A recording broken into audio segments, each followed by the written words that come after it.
കടകംപള്ളി സുരേന്ദ്രനെതിരെ നീതിമാനായ ശബരിമല സ്വർണ്ണമോഷണ കേസിലെ പ്രധാനപ്പെട്ട കള്ളൻ ഉണ്ണികൃഷ്ണൻ പോറ്റി DGPക്ക് പരാതി കൊടുത്തിരിക്കുന്നു എന്ന് തന്നെ വേണം പറയാനായിട്ട്. എനിക്ക് തോന്നുന്നു വിചിത്രമാണ് ഈ പരാതി എന്നുള്ളതാണ്. ഈ മരമണ്ടനും മരപ്പൊട്ടനുമായ ഉണ്ണികൃഷ്ണൻ പോറ്റി ഈ പരാതിയിൽ പറഞ്ഞിരിക്കുന്നത് തന്നെ മണ്ടത്തരമാണെന്ന് പറയുമ്പോഴത്തേക്ക് എന്താ ഒന്ന് ആലോചിച്ച് നോക്കി. കടകംപള്ളി സുരേന്ദ്രനെ മനഃപൂർവ്വം ശബരിമല സ്വർണ്ണമോഷണ കേസിൽ പ്രതിയാക്കിയേ അടങ്ങൂ എന്ന വാശിയുള്ള ആരോ ഇതിന്റെ പിന്നിലുണ്ട്. ഉണ്ണികൃഷ്ണൻ പോറ്റിയുടെ യഥാർത്ഥ സ്പോൺസർ എന്ന് പറയുന്നത് സുനിൽ കനകലുമാണ്. ഈ നാട്ടിലെ സാധാരണക്കാരായിട്ടുള്ള ജനങ്ങളുടെ വൈകാരികമായിട്ടുള്ള വിഷയങ്ങളെ ചൂഷണം ചെയ്യാൻ വേണ്ടിയിട്ടാണ് ഇറങ്ങിത്തിരിക്കുന്നതെങ്കിൽ വളരെ വലിയ രീതിയിലുള്ളൊരു തിരിച്ചടി ഇലക്ഷനിൽ UDF-നുണ്ടാകും. നമസ്കാരം. ശബരിമല സ്വർണ്ണമോഷണ കേസിലെ പ്രധാന പ്രതി ഉണ്ണികൃഷ്ണൻ പോറ്റി കടകംപള്ളി സുരേന്ദ്രനെതിരെ DGPക്ക് പരാതി നൽകിയിരിക്കുകയാണ്.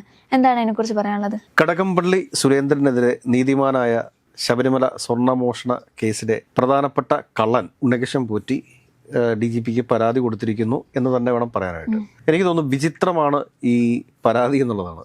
ഏറ്റവും പിന്നെ അത് രസകരമായിട്ട് തോന്നുന്ന കാര്യം എന്താണെന്ന് വെച്ചാൽ, താൻ കടകംപള്ളിക്ക് പരിചയപ്പെടുത്തിയ സ്പോൺസർമാരെ കടകംപള്ളി സുരേന്ദ്രൻ വേണ്ട രീതിയിൽ പരിഗണിക്കണമെന്ന് ദേവസ്വം ഉദ്യോഗസ്ഥരോട് നിർദ്ദേശിച്ചു എന്നാണ് പറയുന്നത്. ഇപ്പോൾ നിർദ്ദേശിച്ചില്ല എന്നുള്ള കാര്യം നിഷേധിക്കുന്നുണ്ട് മുൻ ദേവസ്വം മന്ത്രിയായിട്ടുള്ള കടകംപള്ളി സുരേന്ദ്രൻ. പക്ഷെ എനിക്ക് ചോദിക്കാനുള്ളൊരു ചോദ്യം ഇതാണ്. ഇപ്പോൾ സ്വാഭാവികമായിട്ടും സന ഒരു സ്ഥാനത്തിരിക്കുന്നു. ഈ സന ഒരു സ്ഥാനത്തിരിക്കുന്ന സമയത്ത് ഞാൻ പറയുകയാണ്, സനയുമായി ബന്ധപ്പെട്ടിട്ടുള്ള ഒരു സ്കൂളിൻ്റെ പണി നടക്കാന്നിരിക്കുക. അപ്പോൾ അവിടത്തേക്ക് ഒരു ക്ലാസ് റൂം പണിത് തരാം എന്ന് പറഞ്ഞുകൊണ്ട് ഞാൻ ഒരാളെ കൂട്ടിക്കൊണ്ട് വന്നിട്ട് സനയ്ക്ക് പരിചയപ്പെടുത്താണ്. അപ്പോൾ സന പറയും, ഓ താങ്ക് യു എന്ന് പറയും. അതിനുശേഷം എന്താ ചെയ്യുക? ഒരുപക്ഷെ അവിടുത്തെ ഓഫീസ് സ്റ്റാഫിനോട് പറയും, ഇത് നമ്മുടെ സ്പോൺസർമാരാണ് കേട്ടോ, വേണ്ട രീതിയിലുള്ള അവരെ പരിഗണിക്കണേ എന്നുള്ള രീതി. പരിഗണിക്കണേ എന്ന് പറഞ്ഞാൽ എങ്ങനെയാണ്? അവർക്ക് വേണ്ട സഹായങ്ങൾ ചെയ്തു കൊടുക്കണേ എന്നല്ലേ പറയത്തുള്ളൂ. ആ സഹായങ്ങൾ ചെയ്തു കൊടുക്കണേ എന്ന് പറയുന്നത് എന്താണ്? അവരുടെ അടുത്ത് സ്പോൺസർഷിപ്പ് എമൗണ്ട് കൃത്യമായിട്ട് മേടിക്കുക, അതിനുശേഷം അവരെ വളരെ സ്നേഹാദരങ്ങളോടെ പരിപാലിക്കുക എന്നൊക്കെ അതേ ഉദ്ദേശിക്കുന്നുള്ളൂ. ഒരു ഹോസ്പിറ്റാലിറ്റി നന്നായിട്ട് ചെയ്യുക എന്നൊക്കെ മാത്രമേ ഉദ്ദേശിക്കുന്നുള്ളൂ. ഈ മരമണ്ടനും മരപ്പൊട്ടനുമായ ഉണ്ണികൃഷ്ണൻ പോറ്റി ഈ പരാതിയിൽ പറഞ്ഞിരിക്കുന്നത് തന്നെ മണ്ടത്തരമാണെന്ന് പറയുമ്പോഴത്തേക്ക് എന്താ ഒന്ന് ആലോചിച്ച് നോക്കി. കാരണം അതിന് ശേഷം പിന്നീട് എന്താ പറഞ്ഞിരിക്കുന്നത്? തന്നെ കള്ളക്കേസിൽ കുടിക്കുകയെന്ന് പറഞ്ഞേക്കുന്നത്. അതായത് ഇയാളൊരു വട്ടിപ്പലിശക്കാരനാണ്. ഈ ശബരിമലയിലെ സ്വർണ്ണം മുഴുവൻ അടിച്ചുകൊണ്ട് പോയിട്ട് ഭയങ്കര പൈസയാണ് ഇയാളുടെ കൈവശം ഉള്ളത്. ഇയാൾക്ക് ബാംഗ്ലൂരും ചെന്നൈയിലും ഈ പറഞ്ഞ കേരളത്തിലൊക്കെ ആയിട്ട് ഒരുപാട് ഭൂസ്വത്തുക്കളുണ്ട്. അന്നത്തിന് വകയില്ലാണ്ട് നടന്നിരുന്ന ഒരു കക്ഷിയാണിത്. ഇയാൾ ഇന്ന് പെട്ടെന്ന് കോടീശ്വരനാകുന്നു. ഇത്രയധികം ലാൻഡുകൾ അദ്ദേഹത്തിന്റെ പേരിൽ രജിസ്റ്റർ ചെയ്യപ്പെടുന്നു. കഴക്കൂട്ടത്തും കണ്ടുള്ളൊരു സ്ത്രീക്ക് ഇയാൾ 1,40,00,000 രൂപയ്ക്കും കണ്ട് കടം കൊടുത്തതിന് ശേഷം അവരുടെ സ്ഥലം എഴുതി മേടിച്ചു എന്നാണ് പറയുന്നത്. അതിന്റെ പരാതിയുമായിട്ട് അവർ പോലീസ് സ്റ്റേഷനിൽ ചെല്ലുന്നു. പോലീസ് സ്റ്റേഷനിൽ ചെന്നതല്ലാതെ ഇന്ന് നമ്മൾ ആരെങ്കിലും കരുതുന്നുണ്ട് ഒരു MLA പോലീസ് സ്റ്റേഷനിൽ പോയിട്ട് ഒരു സ്ത്രീക്ക് വേണ്ടിയിട്ട് റെക്കമെൻഡേഷൻ അല്ലെങ്കിൽ ഒരു ഒത്തുതീർപ്പിന് വേണ്ടിയിട്ട് പോലീസ് സ്റ്റേഷനിൽ പോയിരിക്കുന്നു? MLAയുടെ വീട്ടിലേക്ക് വേണമെങ്കിൽ CA വിളിച്ചു വരുത്തും. ഒരു MLAയുടെ റാങ്ക് എവിടെയാണ്? ചീഫ് സെക്രട്ടറിയുടെ ഒപ്പമാണ് MLAയുടെ ഒരു പ്രോട്ടോകോൾ അനുസരിച്ചിട്ട്. അപ്പോൾ അങ്ങനെയുള്ള ഒരു MLA പോലീസ് സ്റ്റേഷനിൽ പോയിട്ട് ഒരു ഒത്തുതീർപ്പ് ചർച്ചയ്ക്ക് ഇരുന്നു എന്ന് തന്നെ പറയുന്നത് വെറും പൊട്ടത്തരമല്ലേ? തലയ്ക്കകത്ത് എന്തെങ്കിലും ബോധമുള്ള ആരെങ്കിലും ഇത് വിശ്വസിക്കുമോ ഇത്? അപ്പോൾ കടകംപള്ളി സുരേന്ദ്രനെ മനഃപൂർവ്വം ശബരിമല സ്വർണ്ണമോഷണ കേസിൽ പ്രതിയാക്കിയേ അടങ്ങൂ എന്ന വാശിയുള്ള ആരോ ഇതിന്റെ പിന്നിലുണ്ട്. അവർക്ക് കടകംപള്ളി സുരേന്ദ്രനെ പ്രതിയാക്കി മാറ്റണം, കടകംപള്ളി സുരേന്ദ്രനെ അറസ്റ്റ് ചെയ്യണം, ജയിലിലിടണം. ഇതാണ് ഇവർ ലക്ഷ്യം വെക്കുന്നത്. അതല്ല എങ്കിൽ ഈ പരാതിക്കകത്ത് എന്താണ് അടിസ്ഥാനമുള്ളത്? ഒരു സ്പോൺസറെ മന്ത്രിക്ക് കൊണ്ട് പരിചയപ്പെടുത്തുന്നു. അപ്പോൾ മന്ത്രി എന്താ വിചാരിക്കുക? ശബരിമലയിലെ സ്വർണ്ണപ്പാളികളൊക്കെ മാറ്റാൻ വേണ്ടിയിട്ട് അല്ലെങ്കിൽ സ്വർണ്ണം പൂശാൻ വേണ്ടിയിട്ട് ഒരു സ്പോൺസർ എത്തിയിരിക്കുന്നു. അവർ ഭയങ്കര കോടീശ്വരന്മാരായിരിക്കുമല്ലോ. അതിൻ്റെ ഒരു ബഹുമാനവും സ്നേഹമൊക്കെ അവരോട് കാണിക്കും. ഒരുപക്ഷെ അവരുടെ മുമ്പിൽ ഇരുന്നു കൊണ്ട് തന്നെ വേണമെങ്കിൽ പറഞ്ഞിട്ടുണ്ടാകും, നമുക്ക് സ്പോൺസർമാരെ കിട്ടിയിട്ടുണ്ട്, അപ്പോൾ അവർക്ക് നല്ല ഹോസ്പിറ്റാലിറ്റി നൽകണേ, നല്ല രീതിയിൽ അവരെ സ്വീകരിക്കണേ എന്നൊക്കെ സ്വാഭാവികമായിട്ടും പറയത്തില്ല. അത് ഏത് മന്ത്രിയാണെങ്കിലും പറയത്തില്ലേ? ഇപ്പം നമ്മളൊരു ഈവെന്റ് കണ്ടക്ട് ചെയ്യുകയാണ്. നമ്മളൊരു ഈവെന്റ് കണ്ടക്ട് ചെയ്യുന്ന സമയത്ത് നമുക്കൊരു സ്പോൺസറെ കിട്ടുന്ന സമയത്ത് ആ സ്പോൺസർ നമ്മളുടെ അടുത്തേക്ക് വന്നു കഴിഞ്ഞാൽ നമ്മൾ വളരെ നല്ല രീതിയിൽ അവരോട് പെരുമാറത്തുള്ളൂ. അതൊരു മൊഴിയാണ് എന്ന രീതിയിൽ മാധ്യമങ്ങളിലൂടെ വാർത്ത വരണമെന്നുണ്ടെങ്കിൽ അതിൻ്റെ ഒരു അടിസ്ഥാനം എന്താണ്? അത് ഈ കേസുമായിട്ട് ശബരിമലയിൽ യഥാർത്ഥത്തിൽ നടന്നത് എന്താണ്? ശബരിമലയിൽ യഥാർത്ഥത്തിൽ നടന്നിട്ടുള്ളത് ഉണ്ണികൃഷ്ണൻ പോറ്റി എന്ന പെരുങ്കള്ളന്റെ തലയിലുദിച്ച ഒരു ബുദ്ധിയാണ്. ശബരിമലയിലെ അയ്യപ്പസ്വാമിയുടെ വിഗ്രഹം ഉൾപ്പെടെ അടിച്ചുകൊണ്ട് പോകാൻ വേണ്ടിയിട്ട് ഇയാളുടെ ഒരു പദ്ധതിയാണ്. ആ പദ്ധതിക്ക് കൂട്ടുനിന്നത് കണ്ഠരര് രാജീവര് തന്നെയാണ് എന്ന നിലപാടിൽ നമ്മൾ ഒരു കടുകട പോലും പുറകോട്ട് പോകുന്നില്ല. രാജീവർക്ക് ജാമ്യം കിട്ടിയെന്ന് കരുതിയിട്ട് 3 കേസുകളിൽ അയാൾ പ്രതിയല്ലേ? 2-3 കേസുകളിൽ ഈ ശബരിമല മോഷണവുമായി ബന്ധപ്പെട്ട അയാൾ പ്രതിയാണ്. അപ്പം അങ്ങനെയുള്ള ഈ കണ്ഠരര് രാജീവരാണ് ഈ പറഞ്ഞ ഉണ്ണികൃഷ്ണൻ പോറ്റിയെ ബാംഗ്ലൂരിൽ നിന്ന് ഇവിടെ ശബരിമലയിൽ എത്തിക്കുന്നത്.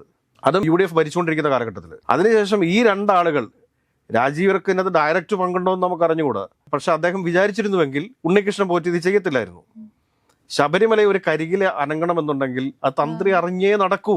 അത് നമ്മൾ ഒരുപാട് ആളുകളോട് ചോദിച്ച് മനസ്സിലാക്കിയ കാര്യമാണ്. തന്ത്രി പറയുകയാണ്, ഈ ഇല ഇങ്ങനെ മറിഞ്ഞു കിടന്നു, അതുകൊണ്ട് ഇവിടെ നാളെ ദേവപ്രശ്നം വെച്ച് നോക്കണം, അതിനുശേഷം അതിനുവേണ്ട പ്രതിക്രിയകൾ ചെയ്യണം എന്ന് പറഞ്ഞു കഴിഞ്ഞാൽ അത് ചെയ്തേ പറ്റൂ. അതാണ് അവസ്ഥ. അപ്പൊ അങ്ങനെയൊക്കെയുള്ള ഒരു സാഹചര്യത്തിൽ ഈ സ്വർണ്ണപ്പാളികൾ ഊരിയെടുക്കുന്ന സമയത്ത് തന്ത്രിക്ക് പറയാമായിരുന്നല്ലോ, അത് ശരിയല്ല എന്ന് പറയാമായിരുന്നല്ലോ, അത് ദേവസ്വം ബോർഡിനെ ഒരു നിഷേധക്കുറിപ്പ് കൊടുക്കാമായിരുന്നല്ലോ, ഇതിങ്ങനെ ഊരാൻ പാടില്ല എന്നുള്ളതെന്ന് തന്ത്രി എന്ത് പറയുന്നോ അതിന് ആദരപൂർവ്വം കൈകൂപ്പി നിൽക്കാൻ മാത്രമേ ആർക്ക് സാധിക്കൂ? ദേവസ്വം ബോർഡിന് സാധിക്കത്തുള്ളൂ. ദേവസ്വം ബോർഡിന്റെ ഭാഗത്തുനിന്ന് ഇപ്പൊ ഈ പറഞ്ഞ എ പത്മകുമാറിനെ വാസുവിനെ ഒക്കെ അറസ്റ്റ് ചെയ്യാനുള്ള കാരണം എന്താണ്? അവർ സ്വർണ്ണമോഷണത്തിൽ നേരിട്ട് പങ്കാളിയായിട്ടില്ല, അവർക്ക് 1 രൂപയുടെ സാമ്പത്തിക ലാഭം അതിൽ നിന്നുണ്ടായിട്ടില്ല. പക്ഷെ അവരുടെ ഉത്തരവാദിത്വത്തിൽ അവർ വീഴ്ച വരുത്തി, നിരുത്തരവാദിത്തപരമായിട്ട് പെരുമാറി, അവർ ചെയ്യേണ്ടിയിരുന്ന ജോലി അവർ ചെയ്തിട്ടില്ല. ഇതിന്റെ പേരിലാണ് അവർ അറസ്റ്റ് ചെയ്യപ്പെട്ടിട്ടുള്ളത്. മറിച്ച് ഈ ഒരു മോഷണം ആസൂത്രണം ചെയ്യുകയും അത് നടപ്പിലാക്കാൻ വേണ്ടിയിട്ട് ദേവസ്വം ജീവനക്കാരെ കരുവാക്കുകയും ചെയ്ത ആളുടെ ഉണ്ണികൃഷ്ണൻ പോറ്റി തന്നെയാണ്. അത് മനസ്സിലാക്കാതെ പത്രമാധ്യമങ്ങൾ പറയുകയാണ് ഉണ്ണികൃഷ്ണൻ പോറ്റി ഒരു മഹാനായി ചിത്രീകരിച്ച് ഉണ്ണികൃഷ്ണൻ പോറ്റി കടകംപള്ളി സുരേന്ദ്രനെതിരെ പരാതി കൊടുത്തു എന്നും പറഞ്ഞുകൊണ്ട്. നാളെ ഗോവിന്ദച്ചാമി പുറത്തിറങ്ങി വന്നതിന് ശേഷം സൗമ്യയുടെ അമ്മയ്ക്കെതിരെ പരാതി കൊടുത്താൽ എങ്ങനെ ഇരിക്കും? സൗമ്യയെ തനിച്ച് രാത്രിയിൽ ട്രെയിനിൽ വിട്ടത് ശരിയായില്ല എന്ന് പറഞ്ഞുകൊണ്ട് എന്ന് പറഞ്ഞ പോലെയൊക്കെ തന്നെയേ ഉള്ളൂ ഈ പരാതി എന്ന് വേണം നമ്മൾ മനസ്സിലാക്കാനായിട്ട്.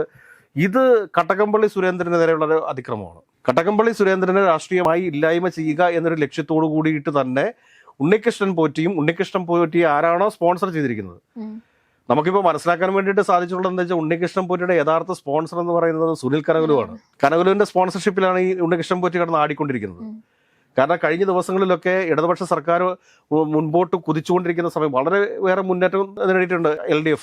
അപ്പൊ അതിനെ ഒന്ന് സ്ലോ ഡൗൺ ചെയ്യണമെന്നുണ്ടെങ്കിൽ ഇങ്ങനെയൊക്കെയുള്ള എന്തെങ്കിലുമൊക്കെ തന്ത്രം പ്രയോഗിക്കണമല്ലോ. അപ്പോൾ ഇന്നലെ കടകംപള്ളി സുരേന്ദ്രനെതിരെയുള്ള പോലീസ് കേസ് എന്ന് പറഞ്ഞുകൊണ്ട് വാർത്തകൾ സൃഷ്ടിക്കാനായിട്ട് കനകലുവിന് സാധിച്ചു. ഇന്ന് G സുധാകരനെ എത്തിക്കാൻ വേണ്ടി സാധിച്ചു. ഇനി ഒരു 5-6 ദിവസത്തേക്ക് തന്നെ ഈ G സുധാകരനെ വെച്ച് മുമ്പോട്ട് ഓടിക്കാൻ വേണ്ടിയിട്ട് സാധിക്കും. അപ്പൊ സുനിൽ കനകലുവിന്റെ തന്ത്രത്തിന്റെ ഭാഗമായിട്ട് ഇനി വേണമെങ്കിൽ കണ്ഠരര് രാജീവിന് വേണമെങ്കിൽ DGPക്കെതിരെ പരാതി കൊടുക്കുമായിരിക്കും, അല്ലെങ്കിൽ അന്വേഷണ ഉദ്യോഗസ്ഥനെതിരെ പരാതി കൊടുക്കുമായിരിക്കും, അല്ലെങ്കിൽ നിലവിലത്തെ ദേവസ്വം ബോർഡ് പ്രസിഡന്റിനെതിരെ പരാതി കൊടുക്കുമായിരിക്കും. ഇതൊക്കെ നമ്മളിനി കാണേണ്ടി വരും. കാരണം ED രാജീവരെ ചോദ്യം ചെയ്തില്ലേ? എന്തിനു വേണ്ടിയിട്ടാണ്? ED കണ്ഠരര് രാജീവരെ ചോദ്യം ചെയ്തിട്ടുണ്ടെങ്കിൽ ഒരു തെളിവ് പോലും കയ്യിലില്ലാതെ ചോദ്യം ചെയ്യുമോ? ചോദ്യം ചെയ്യാൻ വേണ്ടി വിളിപ്പിക്കുമോ? എന്തെങ്കിലുമായിട്ട് കണക്റ്റഡ് ആവണമല്ലോ. ഈ കണക്റ്റഡ് ആവാണ്ട് ഒരിക്കലും ചോദ്യം ചെയ്യാൻ വേണ്ടി വിളിപ്പിക്കത്തില്ലല്ലോ. വെറുതെ വഴിയിൽ കൂടെ പോകുന്ന ഒരാളെ നീ ഒന്ന് വന്ന് നിന്നെ ഞാൻ ഒന്ന് ചോദ്യം ചെയ്യട്ടെ എന്ന് പറഞ്ഞുകൊണ്ടൊന്നും ചോദ്യം ചെയ്യത്തില്ല. അത് കൃത്യമായൊരു കാരണം ഉണ്ടാവും. ആ കാരണത്തിൽ ഇങ്ങനെ ആരോപണ വിധേയനായിട്ടൊരു വ്യക്തി നിൽക്കുന്ന സമയത്താണ് അയാളെ ന്യായീകരിക്കാൻ വേണ്ടിയിട്ടുള്ള ചില ഏർപ്പാടുകളുമായിട്ട് കനകലുവിൻ്റെ ടീം നോക്കിയപ്പോഴത്തേക്ക് ഉണ്ണികൃഷ്ണൻ പോറ്റിയെ കൊണ്ട് അവിടെ പരാതി പിടിപ്പിക്കാം. ഉണ്ണികൃഷ്ണൻ പോറ്റിയെ കൊണ്ട് പരാതി പിടിപ്പിച്ചാൽ എന്താണ്? ഉണ്ണികൃഷ്ണൻ പോറ്റി മാന്യനായിരുന്നു, നന്മയുള്ള മരമായിരുന്നു, അല്ലെങ്കിൽ നന്മ മരമായിരുന്നു എന്ന രീതിയിൽ പൊതുസമൂഹത്തിന് മുമ്പിൽ അവതരിപ്പിച്ചു കഴിഞ്ഞാൽ ഹിന്ദു വിശ്വാസികളുടെ വൈകാരികതയെ ചൂഷണം ചെയ്തുകൊണ്ട് കുറച്ച് വോട്ട് നമുക്ക് ഇങ്ങോട്ട് വാങ്ങാം എന്നൊക്കെയുള്ള ഒരു ലക്ഷ്യം മാത്രമേ ഇതിനകത്തുള്ളൂ. രാഷ്ട്രീയം പറയട്ടെന്നേ, വികസനം പറഞ്ഞ് വോട്ട് പിടിക്കുക, അല്ലെങ്കിൽ UDF അധികാരത്തിൽ വന്നു കഴിഞ്ഞാൽ ചെയ്യാൻ പോകുന്ന കാര്യങ്ങൾ പറഞ്ഞ് പ്രകടന പത്രിക വെച്ചിട്ട് നിങ്ങൾ രാഷ്ട്രീയം സംസാരിച്ച് വോട്ട് പിടിക്കുക. അങ്ങനെയല്ല ചെയ്യേണ്ടത്. മറിച്ച് ഈ നാട്ടിലെ സാധാരണക്കാരായിട്ടുള്ള ജനങ്ങളുടെ വൈകാരികമായിട്ടുള്ള വിഷയങ്ങളെ ചൂഷണം ചെയ്യാൻ വേണ്ടിയിട്ടാണ് ഇറങ്ങിത്തിരിക്കുന്നതെങ്കിൽ വളരെ വലിയ രീതിയിലുള്ളൊരു തിരിച്ചടി ഇലക്ഷനിൽ UDFനുണ്ടാകും എന്നുള്ള കാര്യം ഓർമ്മിപ്പിച്ചുകൊണ്ട് തൽക്കാലത്തേക്ക് അവസാനിപ്പിക്കാം.